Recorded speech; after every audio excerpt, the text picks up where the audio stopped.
다 되었습니다. 다 같이 일어나셔서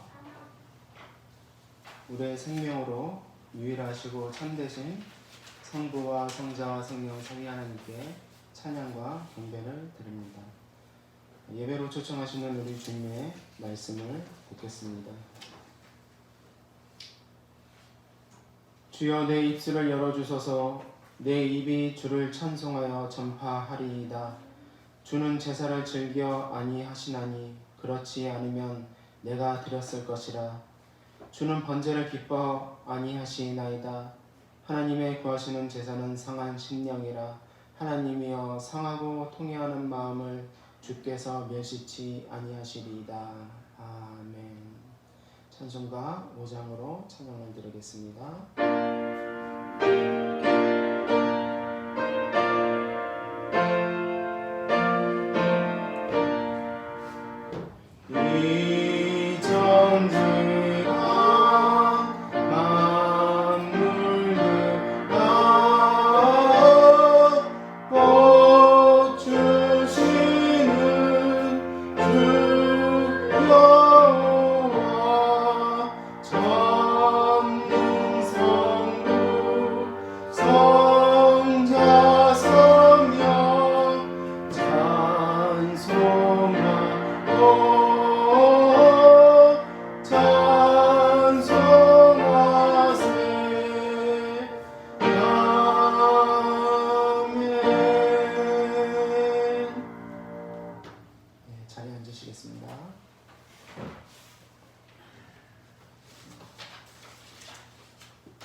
주님의 말씀을 듣겠습니다. 오늘은 마태복음 18장의 말씀을 읽도록 하겠습니다. 말씀을 읽으실 때 죽어있는 글이 아니라 살아있는 예수님의 살아계시는 예수님의 말씀을 들으시기를 소망하겠습니다. 그때 제자들이 예수께 나와 이르되 천국에서는 누가 크니이까? 예수께서는 한 어린아이를 불러 그들 가운데 세우시고 이르시되 진실로 너에게 이르노니 너희가 돌이켜 어린아이들과 같이 되지 아니하면 결단코 천국에 들어가지 못하리라. 그러므로 누구든지 이 어린아이와 같이 자기를 낮추는 사람이 천국에서 큰 자니라. 또 누구든지 내 이름으로 이런 어린아이 하나를 영접하면 곧 나를 영접함이니 누구든지 나를 믿는 이 작은 자 중 하나를 실족하게 하면 차라리 연자맷돌이 그 목에 달려서 깊은 바다에 빠뜨려지는 것이 나으니라. 실족하게 하는 일들이 있음으로 말미암아 세상에 화가 있도다. 실족하게 하는 일이 없을 수는 없으나 실족하게 하는 그 사람에게는 화가 있도다. 만일 내 손이나 내 발이 너를 범죄하거든 찍어 내버리라. 장애인이나 다리 저는 자로 영생에 들어가는 것이 두 손과 두 발을 가지고 영원한 불에 던져지는 것보다 나으니라. 만일 내 눈이 너를 범죄하게 하거든 빼어 내버리라. 한 눈으로 영생에 들어가는 것이 두 눈을 가지고 지옥불에 던져지는 것보다 나으니라. 삼가 이 작은 자 중에 하나도 업신여기지 말라. 너에게 말하노니 그들의 천사들이 하늘에 계신 내 아버지 얼굴을 항상 배움느니라. 너희 생각에는 어떠하냐? 만일 어떤 사람이 양 100마리가 있는데 그 중에 하나가 길을 잃었으면 그 99마리를 산에 두고 가서 길 잃은 양을 찾지 않겠느냐? 진실로 너에게 이르노니 만일 찾으면 길을 잃지 아니한 99마리보다 이것을 더 기뻐하리라. 이와 같이 이 작은 자 중에 하나라도 잃는 것은 하늘에 계신 너희 아버지의 뜻이 아니니라. 아멘. 말씀에 비춰서 자신을 회개하는 시간을 갖습니다. 주님을 만나 뵙는 시간 가지겠습니다.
진심으로 회개하는 자에게 주시는 하나님의 말씀이 있습니다.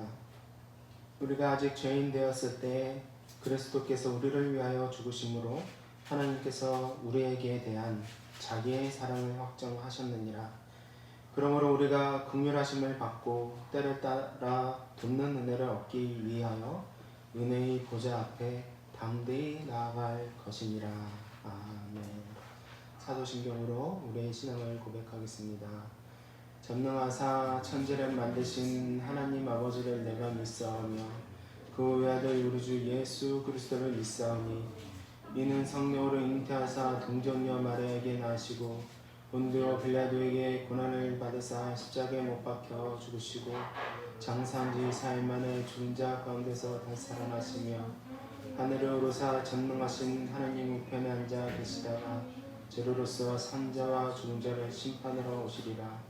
성령을 믿사오며 거룩한 공예와 성도와 서로 교통하는 것과 죄를 사하여 주시는 것과 몸이 다시 사는 것과 영원히 사는 것을 믿사옵나이다. 아멘. 기도드리겠습니다. 자비로우신 주 하나님 아버지, 오늘 하늘의 양식을 구하기 위하여 저희들이 주님 앞에 나아옵니다.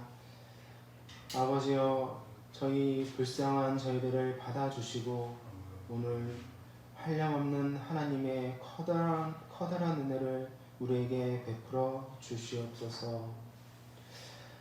아버지여, 하나님 살아계심과 하나님 일하심을 우리들이 보기를 원하옵나이다. 아버지, 믿음은 보이지 않는 영적 실체에 대한 실체를 확인할 수 있는 유일한 길이며 방법입니다. 아버지, 우리 믿음이 부족함을 용서해 주시옵고 우리 믿음에 성령께서 우리 믿음을 더욱더 강하게 해주시고 더욱더 담대하게 해주셔서 하나님 일하심과 하나님의 커다란 은혜를 믿고 확신할 수 있도록 도와주시옵소서. 아버지, 우리가 지난 일주일간 지었던 죄와 허물들을 이 시간 다 하나님께 내어놓습니다. 우리의 죄를 용서해 주시옵고 아버지, 주홍같이 우리 죄가 붉을지라도 하나님께서 양털같이 희게 해주신다 하셨사오니 하나님, 저희들 주님 앞에 우리의 죄와 허물들을 다 내려놓습니다. 깨끗하여 돌아가게 하여 주시옵소서. 그리고 남은 6일을 또 열심히 살 수 있게 하나님의 능력과 도움으로 친밀한 교제 가운데 살 수 있도록 우리를 도와주시옵소서. 아버지, 로마서의 말씀을 계속 읽고 있습니다. 아버지, 과연 우리는 하나님 말씀을 어떻게 받아들이고 있는지요? 아버지, 도와주시어서 이 말씀이 죽어있는 말씀이 아니오라 살아 숨쉬는 하나님의 음성이 되게 해주시고 하나님 마음이 되게 해주시고 하나님 본질 가운데 있는 깊은 내면의 거심을 우리가 깨달을 수 있게 주시옵소서. 아버지, 이 말씀만이 우리 생명이며 우리 양식이며 우리가 이 세상을 살아가는 유일한 힘과 능력이 되나이다. 성령 하나님 도와주시어서 이 말씀이 우리 마음을 깨닫게 해주시고 또 우리 내면의 죄와 또 외부의 모든 죄악과 어려움들과 고난들과 그런 것들을 이길 수 있는 힘과 능력이 될 수 있도록 주여 도와주시옵소서. 하나님 나라가 우리 심령 가운데 임하였나이다. 어떤 상징이나 추상적인 관념적인 것이 아니오라 하나님 나라의 실체가 우리 심령 가운데 임하였음을 믿사옵나이다. 아버지, 이 하나님 나라 중심에 우리 주 예수 그리스도께서 왕으로서 자리하고 계시고 또 왕의 통치를 우리 가운데 이루어 가심을 믿사옵나이다. 하나님, 우리 주 예수 그리스도에 대한 올바른 고백과 신앙 고백과 교리로서 모든 형제가 하나 됩니다. 하나님, 이 하나됨을 우리 가운데 이루게 해주시고 우리 모든 교회가 연합하여 하나님 나라를 이루어갈 수 있도록 도와주시옵소서. 하나님, 우리 교회가 우리 새벽별 교회가 하나님 나라의 그리고 성령의 아름다운 열매들을 맺어가기를 소망하옵나이다.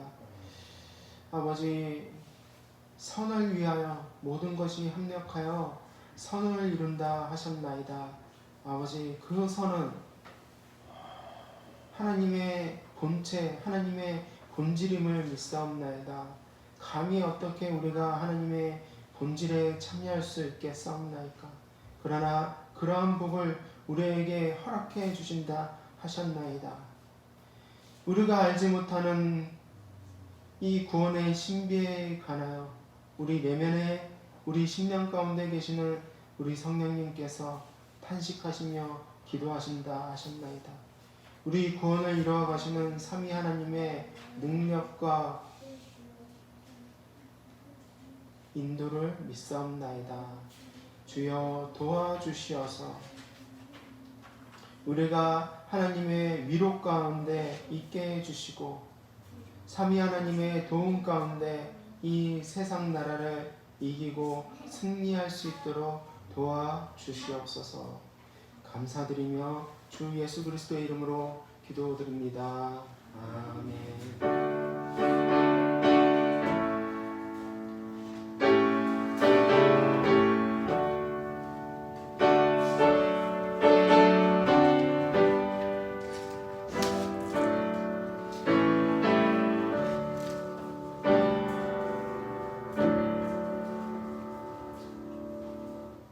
찬송가 46장 찬양 드리겠습니다.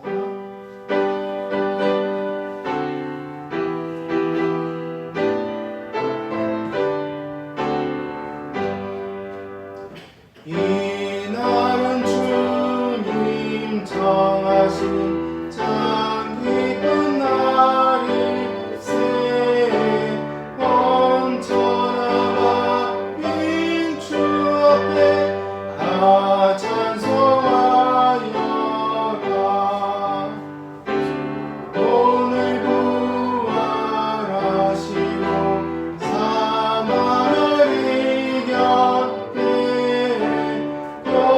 주를 믿는 성도들 그 복음 전하세. 만왕의 왕인 예수께 호산나 부르세.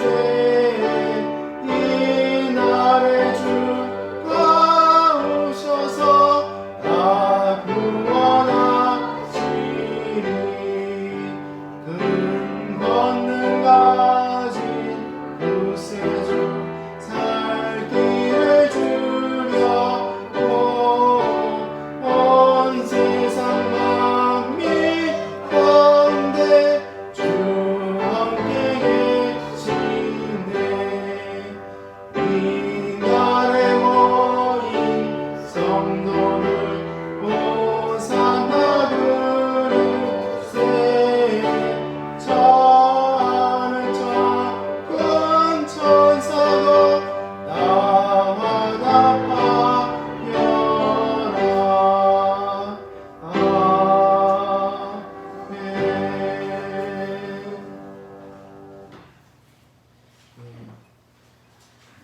오늘 읽으신 말씀은 로마서 9장 1절에서 13절의 말씀입니다. 로마서 9장 1절에서 13절의 말씀입니다.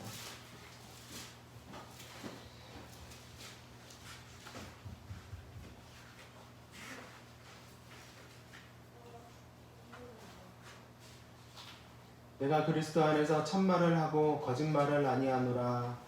나에게 큰 근심이 있는 것과 마음에 그치지 않는 고통이 있는 것을 내 양심이 성령 안에서 나와 더불어 증언하노니, 나의 형제 곧 골육의 친척을 위하여 내 자신이 저주를 받아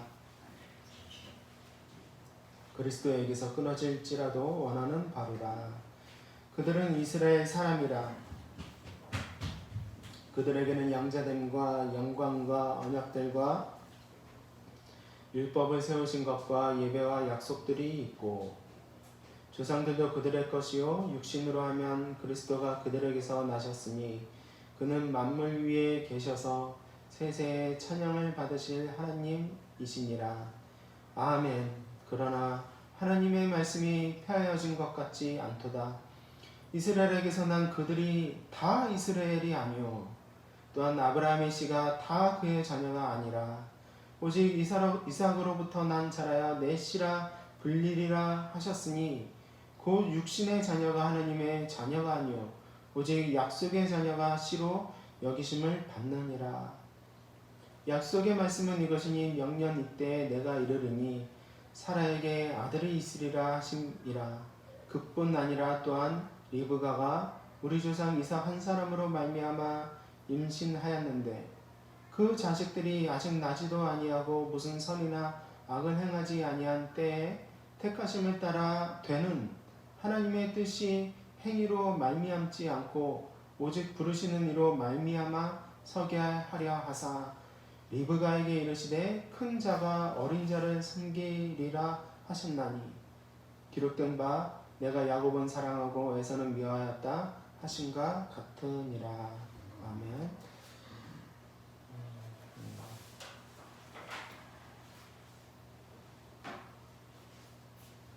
이스라엘에게서 난 그들이 다 이스라엘이 아니요 아브라함의 씨가 다 그의 자녀가 아니라라고 말씀합니다.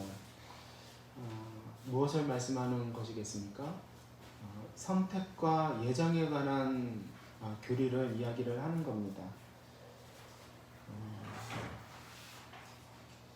선택은 참 신비롭습니다. 그리고 우리 인간 언어의 한계 때문에 이 선택의 교리 그리고 또 다른 교리라고 또 신비한 교리라고 한다면 이제 삼위일체 교리가 있는데 그것을 어떻게 다 인간의 언어로 다 설명할 수 있겠습니까? 삼위일체 교리나 선택 이 예정의 교리도 사람의 고안물이 아니라 성경이 이야기하고 있기 때문에 말할 수밖에 없는 겁니다.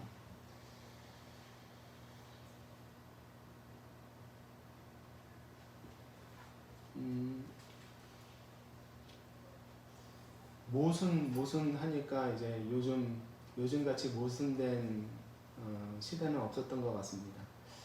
목사가 교회에 오지 말라고 해야 되는 이런 상황들이 정말 모순하니까 쉽습니다. 근데 상황을 보시면은 이해되는 면이 있지 않겠습니까? 그것처럼 이 선택의 교리도 정말 말씀 속에서 이해를 해야 되겠고 그리고 반드시 우리가 이것도 어떤 우리 구원에 있어서 가장 중요한 말씀으로서 우리가 받아들여야 할 것입니다. 8장까지 바울은 우리 장래의 영광을 이야기합니다. 그리고 그 영광의 크기와 신비에 대해서도 그것이 얼마나 놀라운 일인지 그리고 얼마나 감격스러운 이야기인지 그것을 다 이야기를 하고 있습니다. 우리 구원과 장래의 영광은 하나님께서 하시는 것이기 때문에 또 하나님께서 책임을 지시고 우리의 구원을 만들어 가시기 때문에 우리에게 그 근거가 없기 때문에 이 구원은 확실합니다.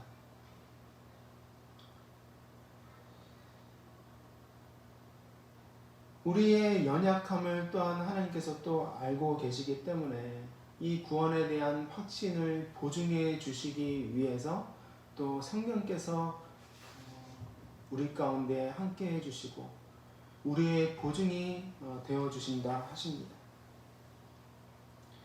그래서 삼위 하나님께서 우리 구원을 위해서 일하시고 또 보증이 되어 주시기 때문에 모든 권세자들이나 어떤 일로도 현재일이나 장래일이나 높음이나 어떤 크기의 세력들이라고 할지라도 이 구원을 취소시킬 수 없다라고 8장 말미에서 이야기를 합니다. 그런데 9장으로 들어와서 한 가지 이유로 바울은 커다란 근심에 빠져서 탄식하고 있습니다. 내 형제, 내 민족 이스라엘이 예수를 배척하고 있기 때문입니다. 이스라엘은 아시다시피 하나님의 택함 받은 민족입니다. 선민입니다. 그리고 그들에게는 하늘의 놀라운 영적인 축복들이 그들에게 주어졌습니다. 양자됨, 영광, 언약, 율법, 예배, 약속, 또 조상들이 그들의 것이라 합니다. 그리고 그 조상들로부터 그리스도께서 나셨으니 얼마나 자랑스러운 하늘의 유산과 조상들을 가졌겠습니까? 얼마나 자랑스러워했겠습니까?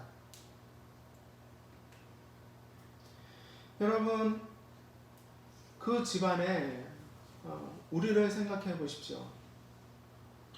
우리 집안에, 우리 가문에 어떤 큰 인물이 있다고 한다면 우리는 그것을 굉장히 자랑스럽게 여길 겁니다. 제 정씨가 이제 나주정입니다. 나주정인데 우리 정가 중에서 이제 가장 유명한 인물이 정약용입니다. 그래서 이제 뭐 초등학교 때나 이제 정약용 이야기하면 굉장히 뭐 이렇게 어깨가 이렇게 올라가고 얼마나 자랑스러웠는지 모릅니다. 하물며 하늘의 보화와 하늘의 영광과 그리고 하나님께서 직접 만나 주신 그 조상들이 이스라엘에게 있습니다. 이스라엘이 느끼는 그 자긍심과 자부심이 이해가 되십니까? 사람의 아들도 자기 조상을 그리 자랑하는데 이 이스라엘은 말이죠. 날 때부터 선민이란 말입니다. 신이 선택한 민족이에요. 세계에 여러 민족들이 있음에도 불구하고 그 많은 민족들, 수없이 사라져가는 그 많은 민족들 가운데서 하나님께서 이 나라를 선택하셨다는 것이죠. 그런데 지금 저들의 형편이 어떻습니까? 선민임에도 불구하고 저들이 지금 하나님 나라에서 쫓겨나게 될 처지에 처해 있는 겁니다. 그러면서 그 이유에 대해서 이야기하기를 이스라엘에게서 난 그들이 이스라엘이 아니고 아브라함의 씨가 다 그의 자녀가 아니라 이야기를 합니다. 그러면서 오직 이삭으로부터 난 자라야 내 씨라 불린다 라고 이야기를 합니다. 육신의 자녀가 하나님의 자녀가 아니요 오직 약속의 자녀가 씨로 여기심을 받을 것이니라 라고 이야기를 합니다. 이스라엘은 아브라함의 후손이면 다 선민이고 자동적으로 구원받는 하나님 나라에 자동적으로 등록되는 그런 민족이라고 생각을 했던 겁니다. 근데 바울은 그거 아니다라고 이야기를 합니다. 아브라함의 자녀가 다 아브라함의 자녀가 아니요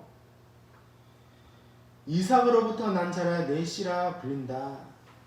그리고 육신의 자녀가 하나님 자녀가 아니고 약속 받은 자녀가 하나님의 씨로 불림을 받을 것이다 라고 이야기를 합니다. 여러분, 먼저 아브라함의 자녀가 되는 건 왜 중요하겠습니까? 잠깐 말씀드렸다시피 하나님께서 언약을 통하여서 아브라함에게 주신 약속이 있기 때문에 그렇습니다.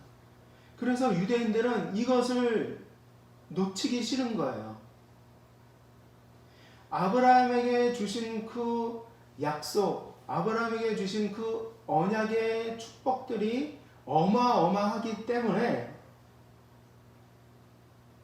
아브라함의 자녀가 되는 것은 그들에게 너무나 중요한 것입니다. 지금도 팔레스타인 그 지역에 있는 그 이스라엘 사람들은 지금도 자신들이 아브라함의 씨요 아브라함의 자녀라 하면서 자랑스럽게 여기고 지금 고대하는 것이 무엇입니까? 그 하나님 나라의 완성을 고대하는 거예요. 하나님 나라가 완성이 되면 우리가 거기서 왕노릇 할 것이라는 그런 기대 속에서 지금도 그 선민 의식을 가지고 살아가는 거예요.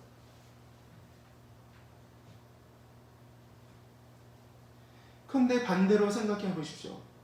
이 약속이 없으면 어떻게 되겠습니까? 그 실망감과 그 좌절감, 그 정도가 아니라 하나님 나라도 없고 구원도 없는 겁니다.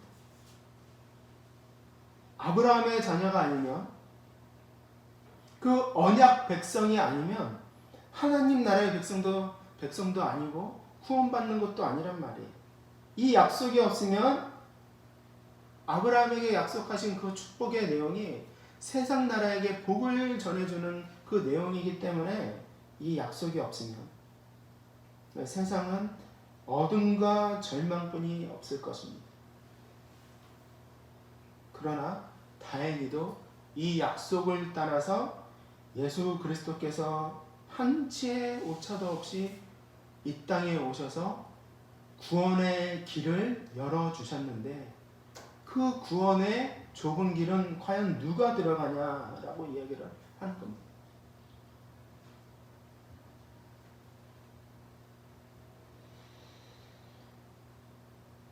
신약 시대에 들어서 이제 이스라엘 모든 사람은 아브라함의 육적인 자녀들이니까 우리는 선민이다. 하나님 나라가 이루어지면 거기서 왕노릇할 택함받은 백성들이다 라고 생각을 했습니다. 근데 바울의 논지는 그게 아니라는 거죠. 아브라함의 모든 자녀들이 약속의 자녀가 되는 것 아니고 아브라함에게서 두 아들이 있었잖아요.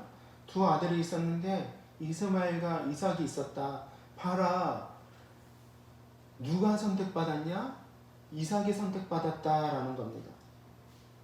이삭에게 나온 자녀만이 아브라함의 씨이고 그 씨를 통해 약속의 자녀가 된다라는 겁니다.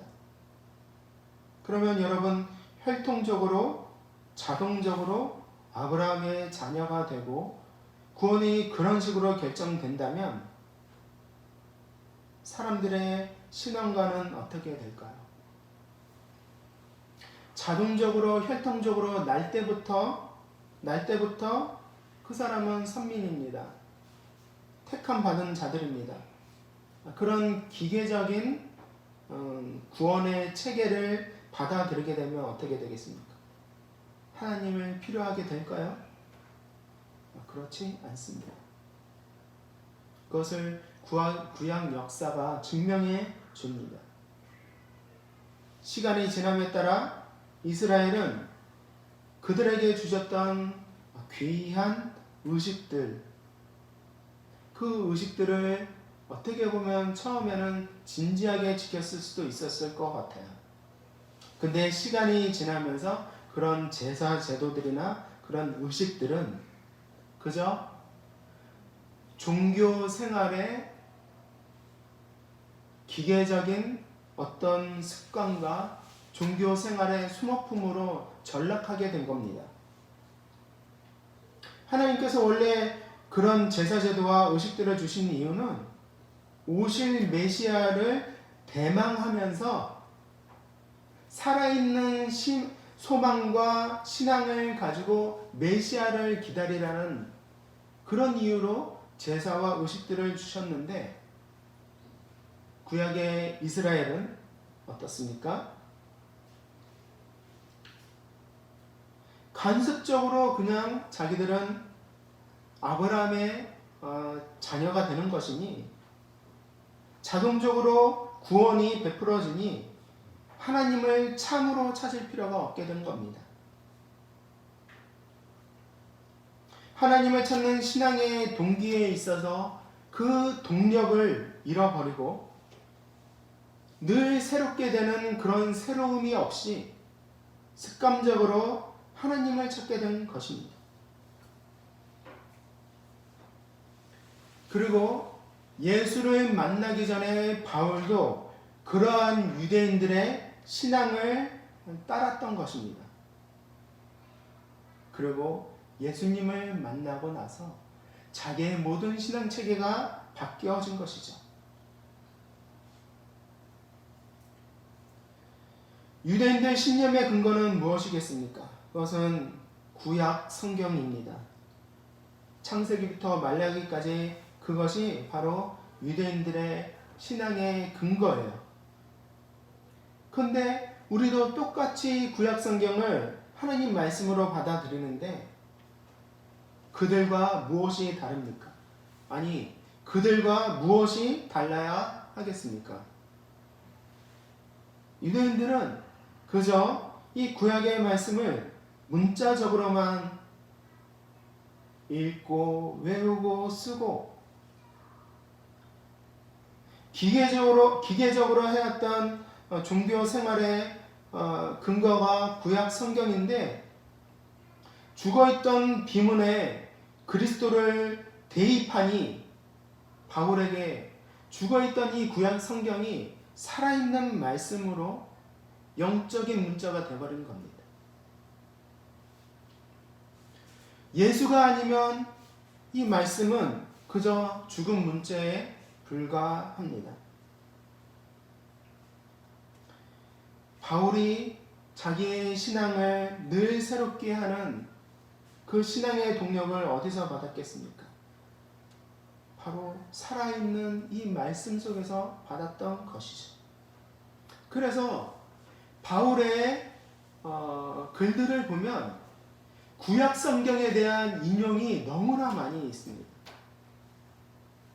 구약 성경을 유대인들은 그냥 기계적으로 돌에 쓰여져 있는 그냥 죽어있는 종이에 쓰여 있는 그냥 그런 문자로 보았는데 바울은 그리스도를 통하여서 구약의 말씀을 새롭게 받아들이고 그리고 구약의 말씀들을 다시 자기의 신약 성경의 말씀 속에 다시 그것을 인용을 하는 것입니다.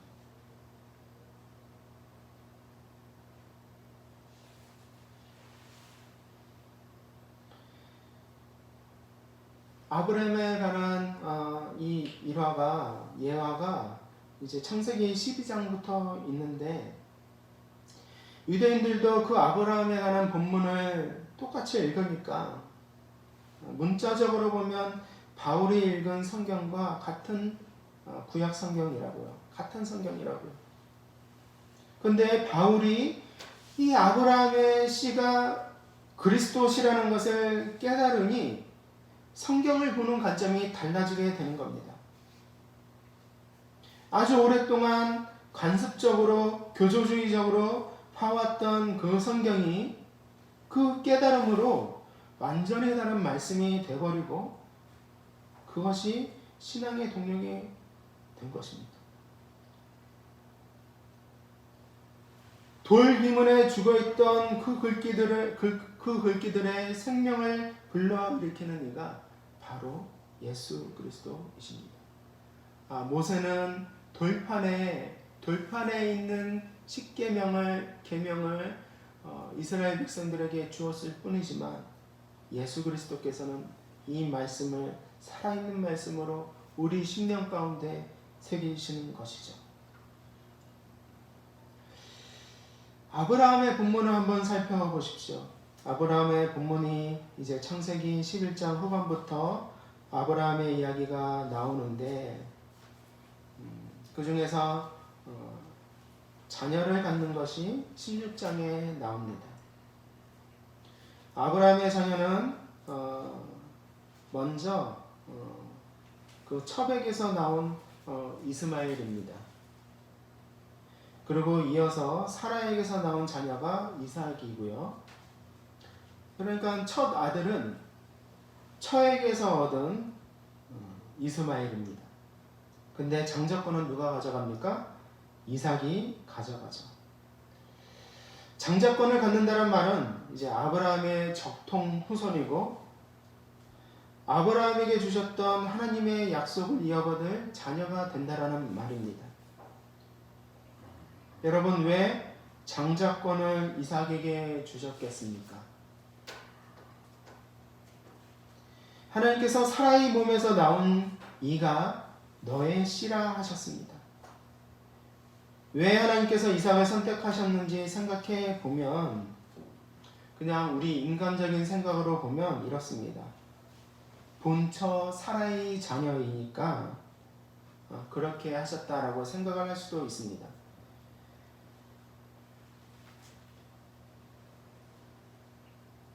그런데 이삭의 아들들 이어서 나오는 이제 이삭의 아들들 에서와 야곱의 이야기를 생각을 해보면 본처의 자녀라고 해서 자동적으로 하나님의 선택이 이루어지는 것이 아니다라고 생각할 수 있습니다. 왜냐하면 에서와 야곱은 리브가의 자녀이기 때문입니다. 리브가는 이삭의 본처이죠.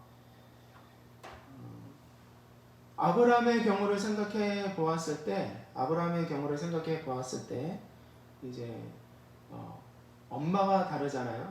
처에게서 후처백에서 이스마엘이 나왔고 본처에게서 이삭이 나왔습니다. 여기서는 어떻게 구분이 안 가요. 하나님께서 이삭을 선택하신 이유에 대해서 설명을 할 수가 없어요. 그런데 이삭의 아들들의 예를 살펴보면은 우리가 여기서 특이한 점을 살펴볼 수가 있습니다.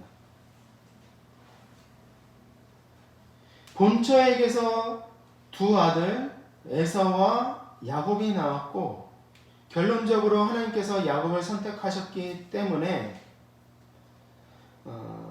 우리는 하나님 선택이 육적인 어떤 조건에 따라서 선택할 수 없다는 것을 알 수 있습니다. 그리고 또 출생을 살펴보십시오. 야곱과 에서가 쌍둥이입니다. 뱃속에 있을 때 하나님께서 이미 태어나기 전에 리브가 배 안에 있을 때 야곱을 선택하셨어요.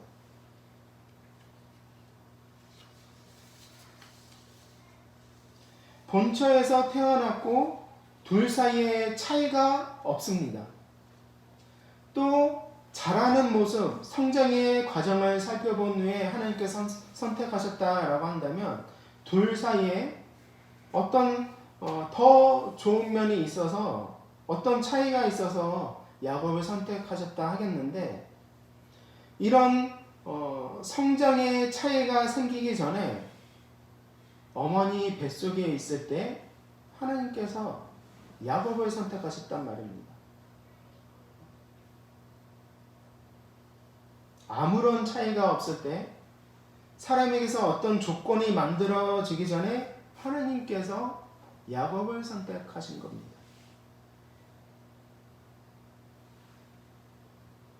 그래서 여기서 이제 종교 개혁자들이 그리고 신앙 고백서를 작성한 사람들이 선택에는 하나님의 무조건적인 선택이다라고 이렇게 이야기를 합니다. 그래서 무조건적인 선택 교리가 여기서 나오는 거예요. 그리고 창세기의 저자가 모세 아닙니까?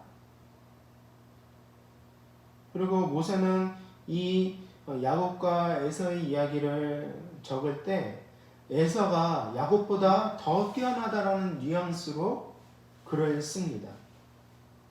그리고 실제로 야곱은 뒤에서 형의 뒤통수를 치고 또 모략질하고 그런 아주 저질스러운 모습인데 반해서 에서는 호탕하고 사냥도 잘하고 남성스러운 그런 모습을 그리고 있습니다. 이삭도 이런 면에서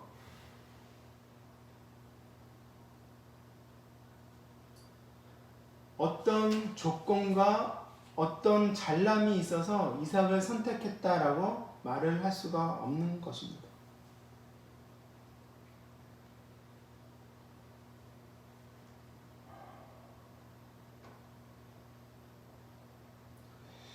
하나님께서 잘난 것 하나 없는 야곱을 선택하신 이유가 무엇이겠습니까? 13절을 보시면 하나님께서 야곱은 사랑하고 에서는 미워하였다라는 말씀을 합니다. 여러분 이거 이해 가십니까?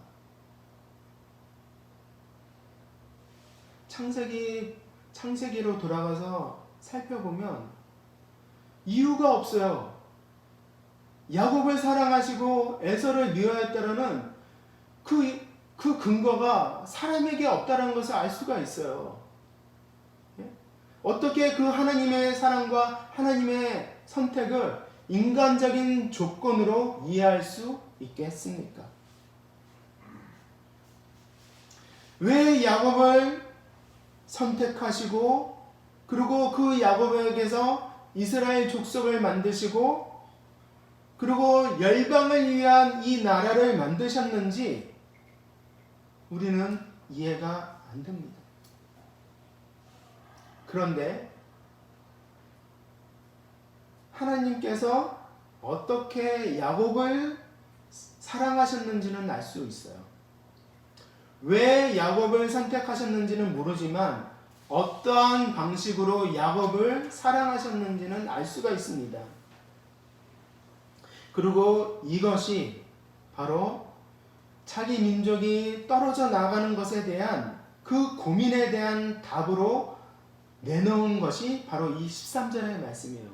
왜 내 민족은 그렇게 하나님의 선택을 받은 민족인 줄 알았는데 왜 우리 민족이 지금에 와서 예수를 배척하고 하나님 나라에서 쫓겨나게 되는 이 상황 가운데 처하게 되었나라는 그거에 대한 답으로서 이 13절 말씀을 우리가 이해할 수 있단 말입니다.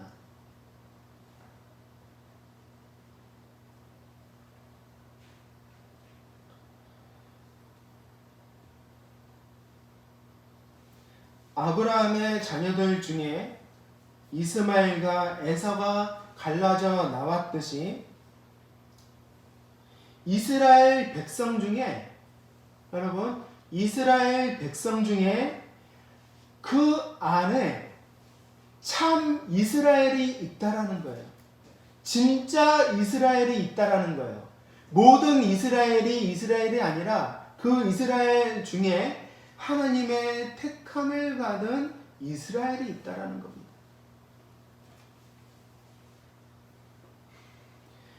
여러분 그리고 교회도 똑같은 원리입니다.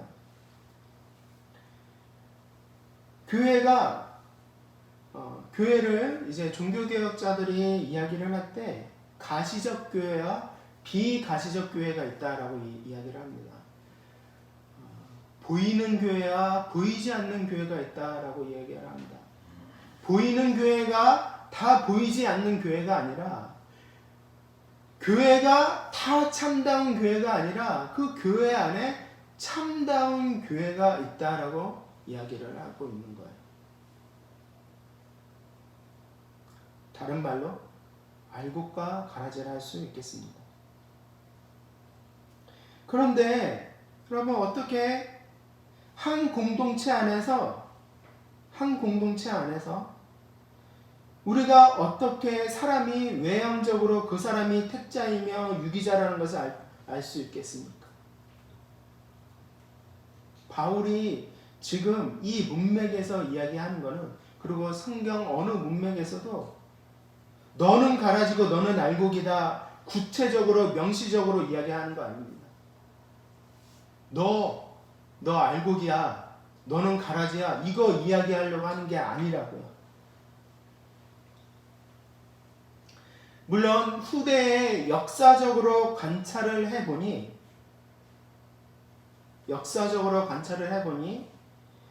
이스라엘 안에 참 이스라엘이 있었다라는 것을 관찰할 수 있는 그 시각을 성경은 물론 알려줍니다. 사울이 참 이스라엘인 줄 알았는데 보니까 사울은 아니었다라는 겁니다. 에서가 참 이스라엘인 줄 알았는데 보니까 뒤에 후대에 보니까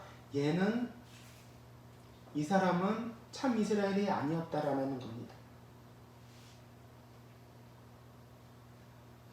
그러나 이 문맥에서 알곡과 가라지 참교회, 가짜교회, 보이는 교회 그거를 이야기하려고 하는 게 아니라 문맥으로 보면 이거예요.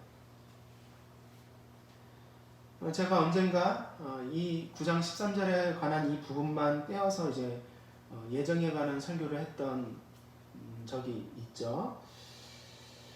그때 이제 에서가 약속의 땅을 벗어난 이유가 뭐라 말씀드렸습니까?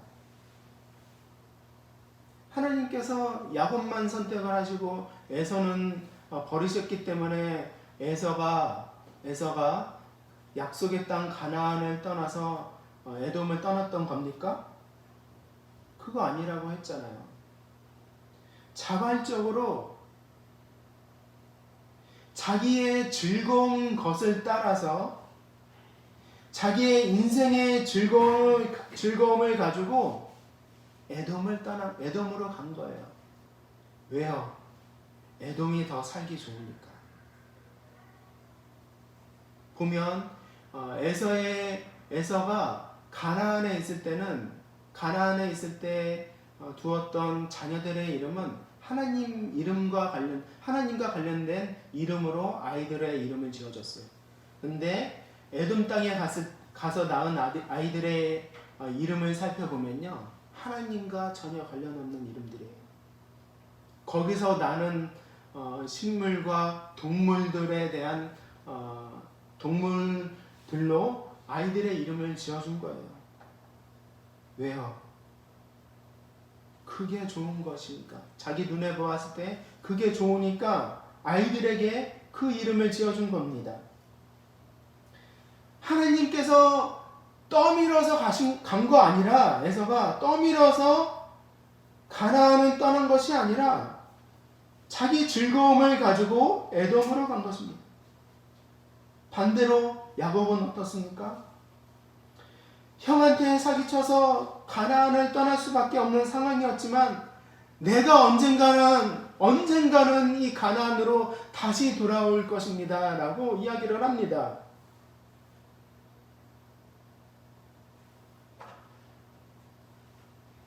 그리고 형한테 사기쳐서 가나안 떠나면서 형의 그 에서의 살해 위협 속에 두려움 가운데 처가러 갔는데 거기서 더 악한 외삼촌을 만나서 처가설이 30년을 합니다. 그리고 어렵게 낳은 딸이 강간을 당하고 또 그 아들들이 복수하는 과정에서 그 족속들이 다시 복수를 할까봐 두려움에 몸을 살쪘다라고 이야기를 합니다. 그리고 말년에는 어떻습니까? 가장 사랑하는 아들 요셉이 죽었는지 살았는지 모르게 애굽으로 팔려간 것을 알게 됩니다.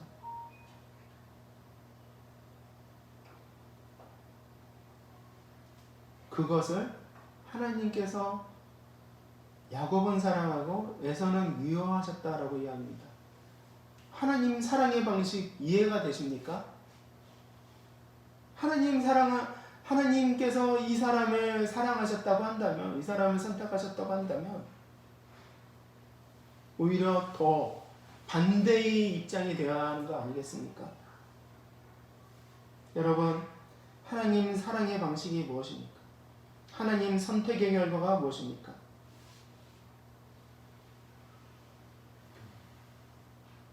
에서는 육적인 즐거움과 번영을 누립니다. 에서의 족보가 나오는데 대단한 민족과 가문을 이루었습니다. 중동의 상권을 장악할 정도로 커다란 부를 이루었어요. 그때 야곱의 자손들은 400년 동안 애굽에서 노역 가운데 고난 가운데 살았던 겁니다. 여러분, 하나님 일하는 방식을 이해가 되십니까? 하나님 일하시는 방식이 이해가 되십니까? 그러나 후대에 멀리서 그때에도 하나님께서 일하고 계셨음을 보는 겁니다.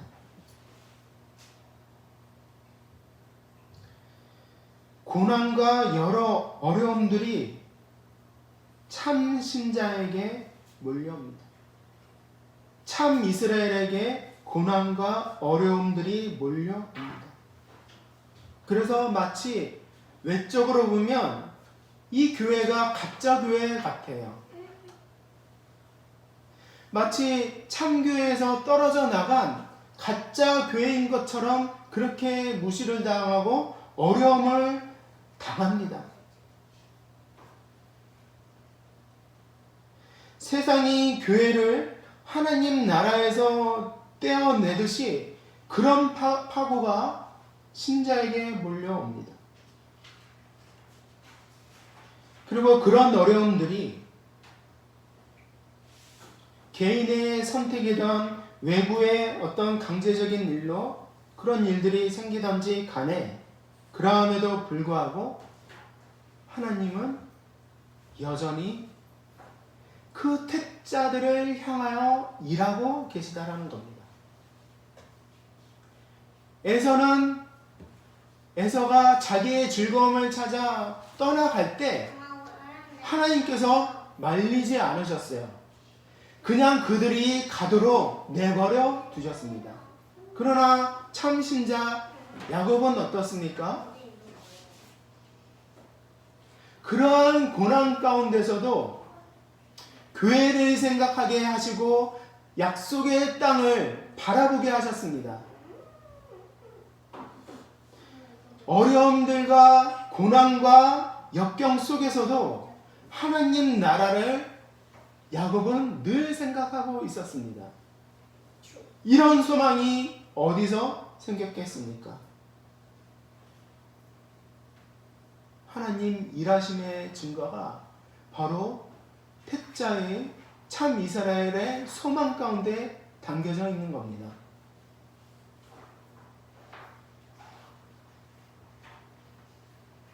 바울은 이스라엘이 지금 떨어져 나가는 것과 같은 그런 상황 속에서 심히 마음 아파하고 있습니다.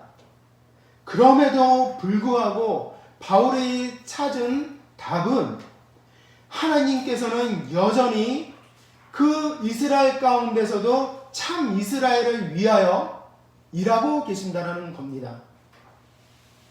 어떤 종류의 방해와 박해와 어려움 가운데서도 하나님은 참 이스라엘을 만들어 가시는 그 일을 하고 계시다라는 겁니다. 그리고 8장 36절과 39절의 말씀처럼 어떤 높음이나 어떤 일들이든 간에 어떤 크기와 어떤 권세자들이든 간에 환난이나 공고나 박해나 기근이나 적신이나 위험이나 칼이라 할지라도 그래서 마치 우리가 도살당할 양같이 여김을 받는다 해도 하나님은 여전히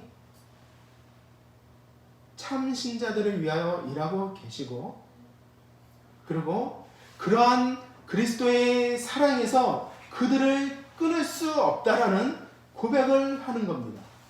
말하자면 9장은 앞절 8장 마지막 부분 성도의 견인에 관한 그 교리에 대한 설명을 여기서 하고 있는 거예요. 8장 후반부에 대한 자세한 설명을 바울은 9장에서 야곱과 에서의 이야기를 통해서 설명을 하고 있고 우리들로 하여금 이 조상들을 살펴보라는 겁니다. 야곱과 에서의 이야기를 들여다보라는 거예요.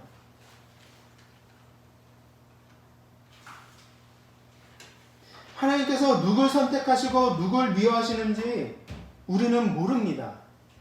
그러나 교회에서 신앙을 고백하고 성찬에 참여하기로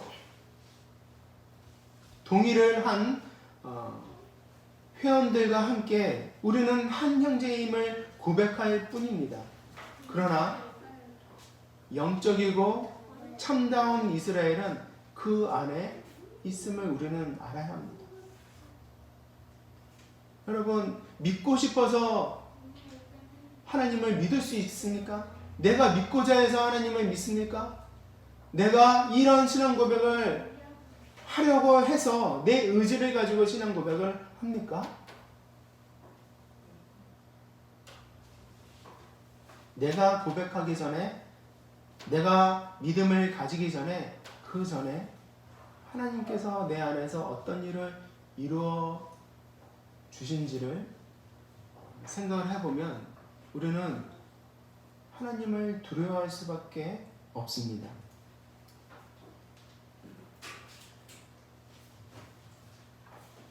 언약은 어떻게 보면 구원보다 넓은 범위에 있습니다.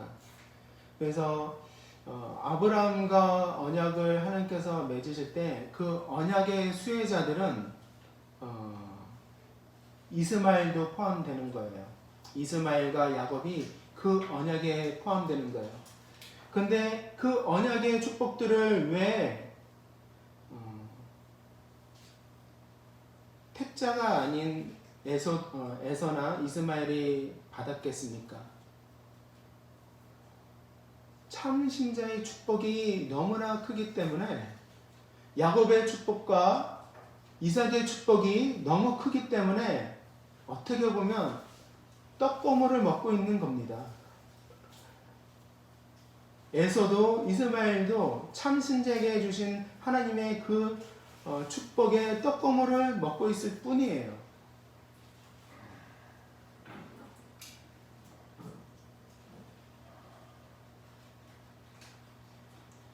하나님께서 누굴 선택하시고 누굴 미워하시는지는 모르지만, 그러나 고난과 어려움은 피할 수 없는 일입니다.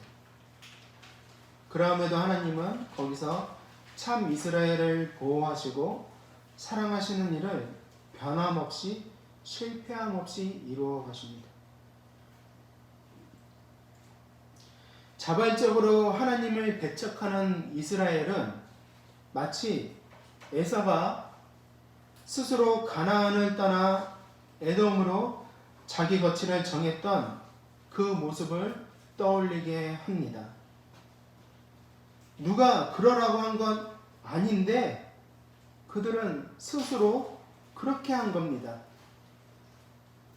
이런 의미에서 14절이 이해가 됩니다.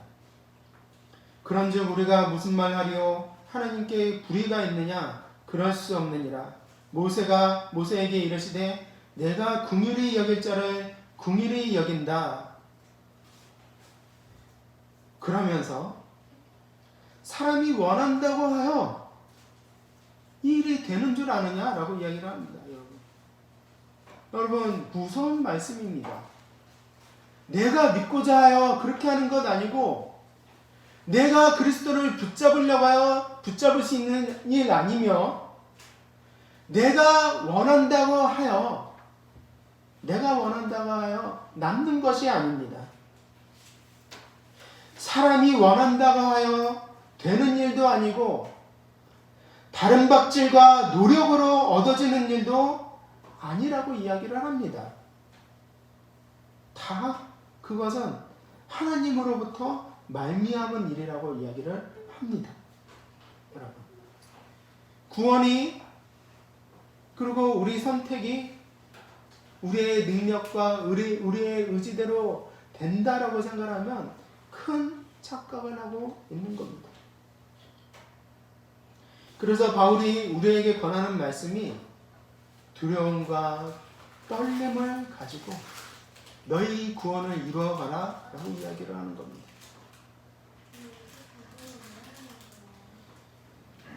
바울이 누구에게 이야기하는 겁니까? 교회 밖에 이야기하는 건 아닙니다. 교회 안에 이야기를 하는 겁니다. 그리고 들을 귀 가지고 있는 자는 참 이스라엘이겠죠.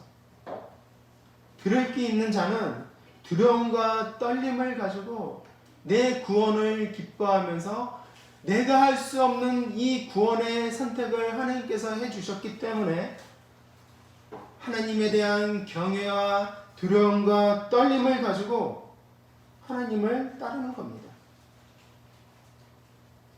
말씀을 마칩니다.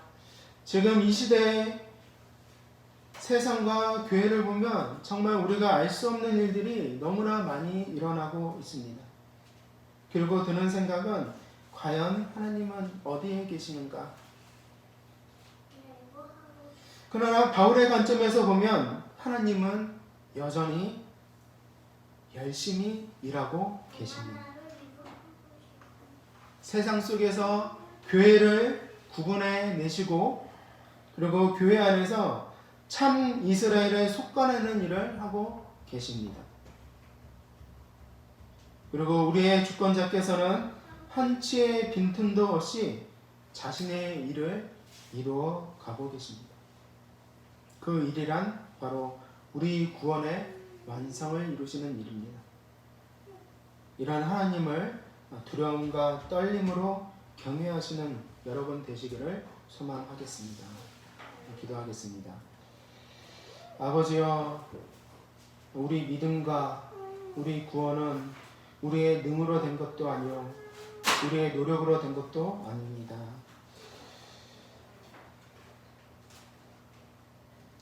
창세전에 우리를 예정하시고 또 택하시고 또 그것을 우리 주 예수 그리스도를 통하여서 이루어 가신 우리 주님의 그 놀라운 일들을 살펴보게 됩니다. 아버지, 세상이 악합니다. 그리고 교회는 지금 어디로 흘러가는지 모릅니다. 아버지, 이런 상황 가운데서도 우리는 믿음과 소망을 가지고 하나님께 나아갑니다. 여전히 일하고 계시고 참 이스라엘을 위하여 하나님께서 일하고 계심을 믿습니다. 아버지, 우리를 도와주시어서 소망을 가지게 해주시고 그리고 우리의 믿음 없음과 연약함을 긍휼히 여겨 주셔서 더 큰 믿음과 소망을 우리에게 허락해 주시옵소서. 감사드리며 예수님 이름으로 기도드립니다. 아멘. 찬양 드리겠습니다.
기도드립니다.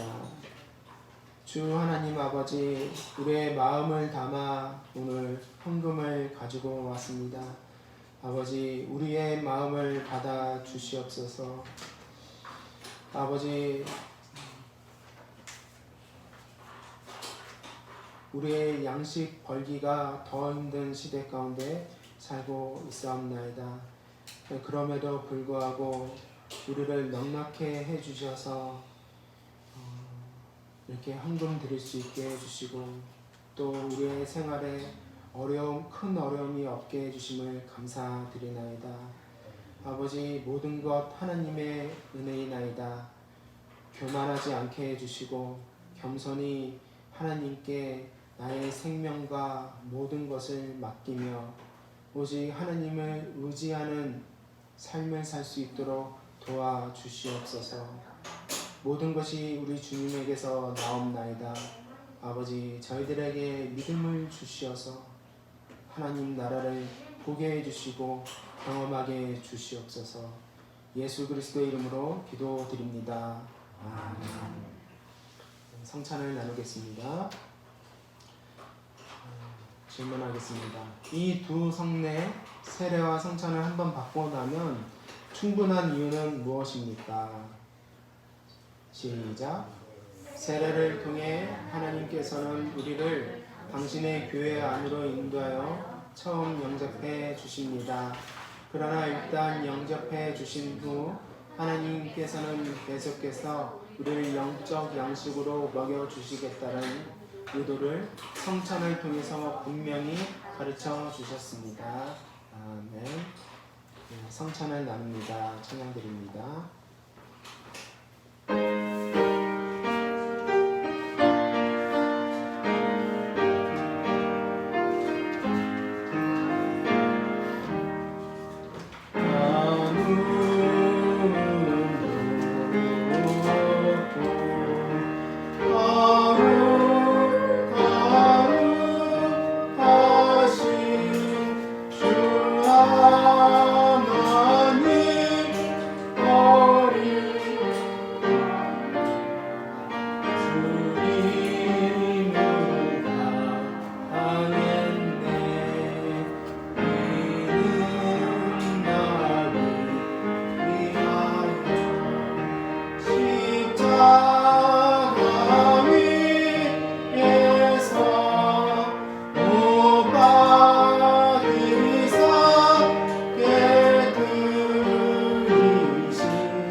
우리가 떼는 이 떡은 주의 몸에 참여하는 것입니다.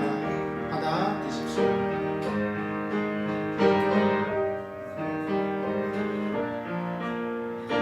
우리의 구원을 위하여 그리스도께서 몸이 찢기셨습니다. 기억하시고 믿으십시오. 우리가 마시는 이 잔은 그리스도의 피에 참여하는 것입니다. 받아 드십시오.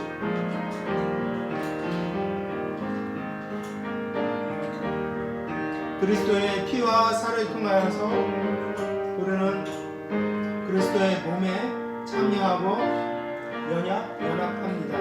믿음으로 받아 드십시오. 찬양드립니다. 믿음 주가 오직 나에게 주시는 영생 양식이요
주 하나님, 우리가 믿음으로 구원에 참여합니다.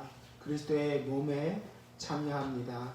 아버지, 우리를 받아 주시옵소서. 아버지, 우리에게 위로를 주시고 또 우리 각자가 성령께서 주시는 구원의 확신과 믿음으로 우리가 하나님의 자녀요 참 야곱의 자녀임을 고백하나이다. 아버지, 저희들을 위로해 주시고 성령께서 우리의 보증이 되어 주시어서 우리를 위하여 하나님께 증언해 주시옵소서. 오늘도 우리는 주님의 피와 살이 필요합니다. 아버지, 이것으로 또 유기를 열심히 살 수 있게 도와주시옵소서. 예수님 이름으로 기도드립니다. 아멘. 주기도문 고백하겠습니다. 하늘에 계신 우리 아버지여, 이름이 거룩히 여김을 받으시오며 나라에 임하옵시며 뜻이 하늘에서 이루어진 것 같이 땅에서도 이루어지이다. 오늘날 우리에게 일용할 양식을 주옵시고 우리가 우리에게 죄 지은 자를 사하여 준 것 같이 우리 죄를 사하여 주옵시고 우리를 시험에 들게 하지 마옵시며 다만 악에서 구하옵소서. 대개의 나라와 권세 영광이 아버지께 영원히 있사옵나이다. 아멘. 하나님께서 주시는 복을 받겠습니다. 주 하나님이 영광 가운데 그 풍성한 대로 너희 모든 쓸 것을 채우시며 모든 지각에 뛰어난 하나님의 평강이 그리스도 예수 안에서 너희 마음과 생각을 지키시기를 원하노라. 아멘.